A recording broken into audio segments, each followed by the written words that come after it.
present George Edwards in Frankenstein.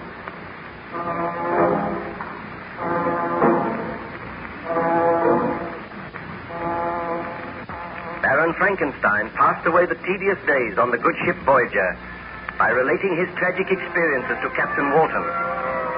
The Voyager was icebound somewhere near the North Pole, and day after day a howling blizzard raged. Captain Walton became worried, and the ice pack grew higher. He confided his worry to Baron Frankenstein.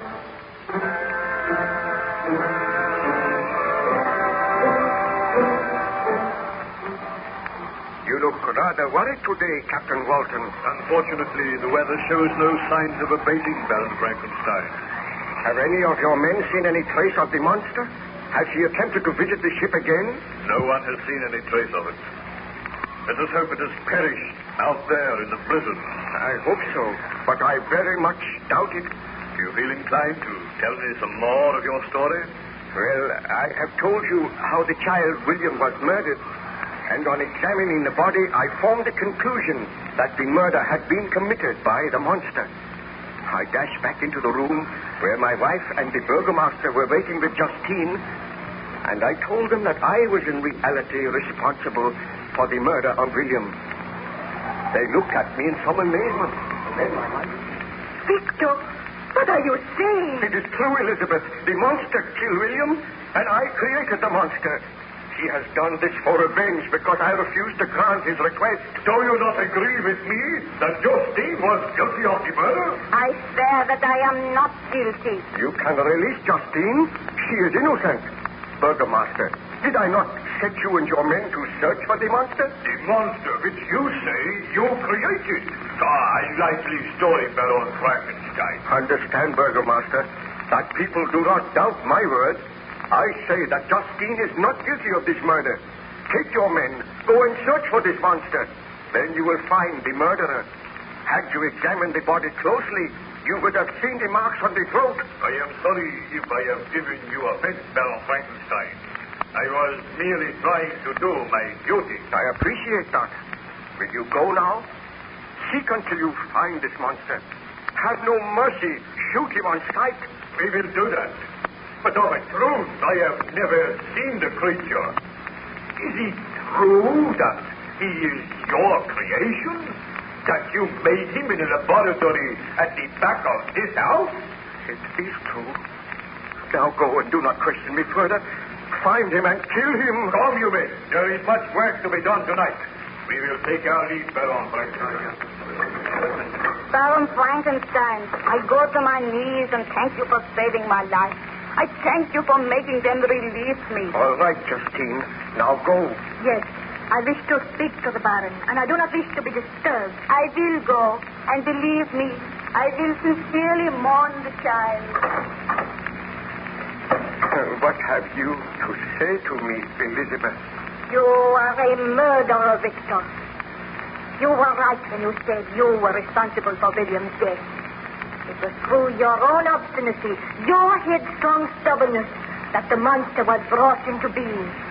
Ernst and I pleaded with you. We begged you not to proceed with this experiment. But you turned a deaf ear to our pleas. And as a result, Julio and William have been murdered. The murder is yours, and it will forever be upon your conscience. Oh, Elizabeth, please do not turn against me. Had you heeded me, had you really loved me, you would not have proceeded with your experiment. You would have married me and destroyed the form which you had made. But you were selfish. You wish to win fame. And what is the result? Oh, I hate you, Victor. Oh, Elizabeth, you do not mean that. Oh, that child's body lies in this house, mutely crying for revenge. And yet you stand here and try to justify yourself. What can I say to you, Elizabeth? Are you going to let that monster live? Are you going to let it roam the countryside, leaving a trail of death and misery? Why are you not out searching for it? Why do you not destroy this evil thing? Very well, Elizabeth.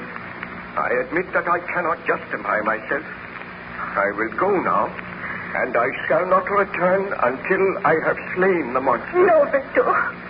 I do not mean what I said.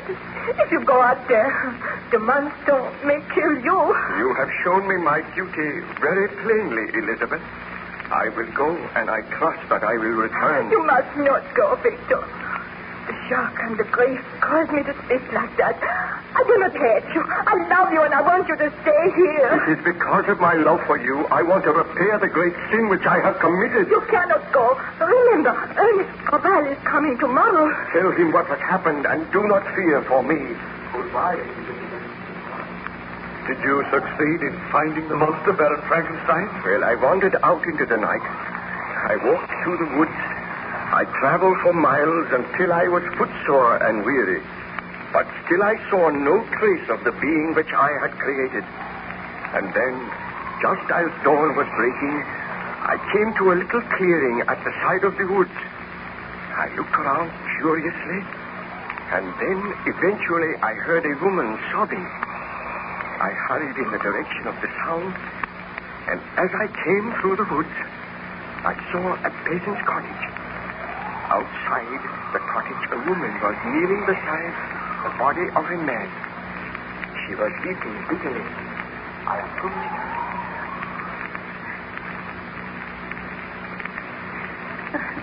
Why? What is the matter?